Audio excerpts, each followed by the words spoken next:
मग भगवान शंकराने जे राम नामाचं जे काही अक्षर घेतलं तथा सतत जप भगवान शंकराने सुरू केला.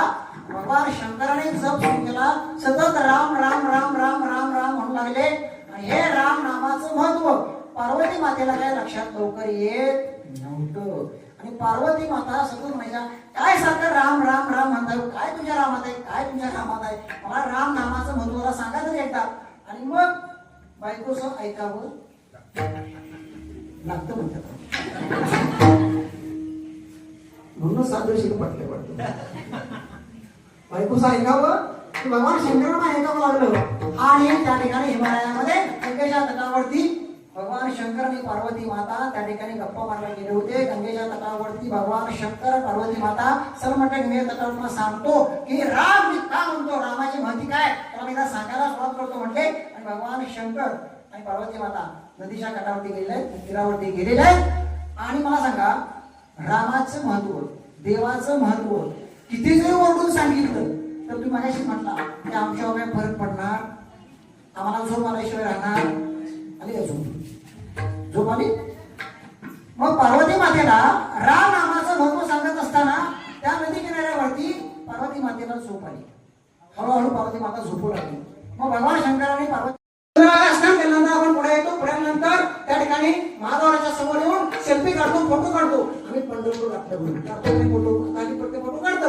त्यानंतर पहिल्यांदा नामदेव पायरीचं दर्शन घेतो. घेतो म्हणे नामदेव पायरीचं दर्शन घेताना नामदेव पायरींच्या पुढच्या बाजूला त्या गेटच्या बाहेरच्या बाजूला एक असं समाधीचं मंदिर आहे. ती समाधी म्हणजे चोखोबारायांची समाधी. समाधी चोखोबारायांची समाधी. त्या चोखोबारायांच्या समाधीच्या ठिकाणी ह्या दोघांना नेलो. तिथं ते जे महाराज होते ना बसलेले, फुलं व्हायला, पेढे व्हायला, काय काय भुका व्हायला, त्यांना म्हटलं ह्या दोघांना माळा घालायचे. महाराज थोड्या माळा घाल. हे बघतात माझ्याकडे, महाराज तर कोण होतं, हे माळा घालणार होते, हे तर कुठं आणलं हे. तर मी त्या महाराजांना सांगितलं, महाराज हे दोन आमच्या दिंडीतले भाविक आहेत, त्यांना तेवढ्या माळा घाला. आणि मग त्यांनी माळा घातल्या. त्यांना सांगितलं काय काय काय काय काय सांगितलं कळलं का ते?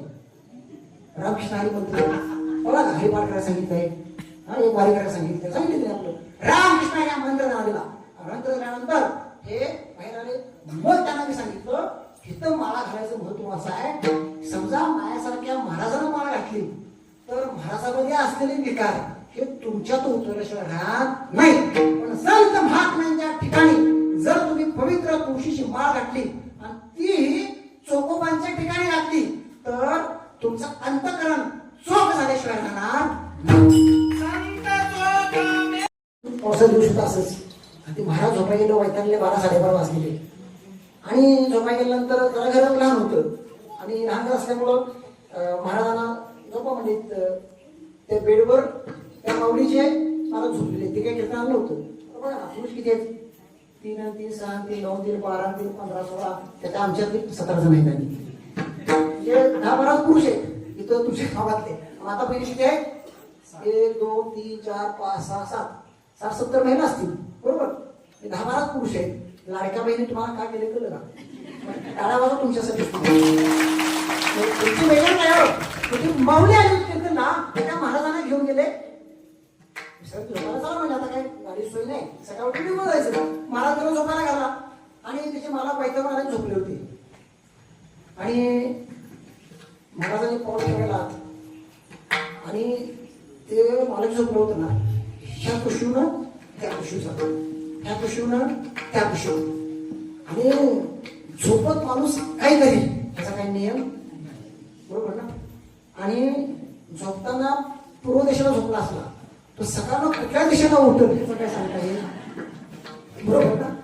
झोपताना सगळं झोपलं तर ते त्याला सवय काय होती ते सारखं म्हणणार महाराज असं आणि महाराज मला माऊली पाणी बिणी घ्या, मी त्याच्या झोपतो तिथं.